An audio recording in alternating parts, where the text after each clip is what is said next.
Bonjour, que la paix soit sur vous. Dans ce livre, je traite de la question judiciaire. En fait, je m'arrête sur le dossier judiciaire depuis le moment où la première plainte fut déposée jusque ce jour, jusqu'au moment où j'écris ce livre, pour couvrir finalement une réflexion et l'étude de comment l'instruction a été menée par les juges. Je rapporte dans cet ouvrage des choses que sans doute les lecteurs ne connaissent pas, qui n'ont jamais été rapportées par les médias, mais qui sont des situations totalement ahurissantes dans l'attitude des juges, dans le moment des audiences. Alors de tout ceci, je rends compte comme des histoires, mais qui sont des histoires que j'ai vécues et qui sont les unes plus ahurissantes que les autres.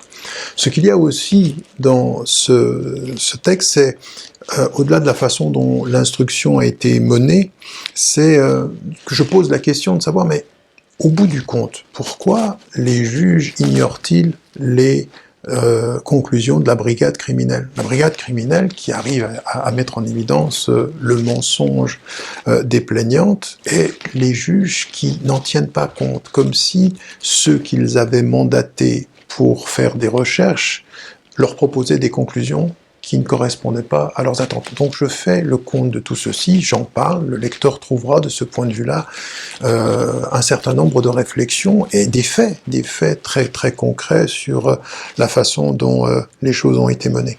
Je pousse également plus loin la réflexion parce que j'ai eu affaire à des experts sur le plan médical, des experts sur le plan psychologique, sur le plan de la psychiatrie. Et là également, je mets en évidence un certain nombre de questionnements, en tout cas de choses qui m'ont interpellé en me posant la question, mais est-il possible que les choses soient traitées de cette façon-là? Et là également, le lecteur pourra se faire une idée sur la façon dont parfois il y a des relations entre les experts, les juges, la police, etc.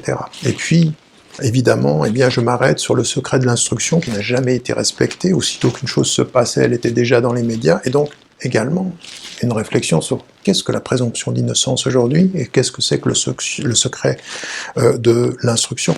Et là-dessus, je m'arrête et je dis avec force, et je le répète, qu'on ne peut pas avoir de justice sans présomption d'innocence et sans secret de l'instruction.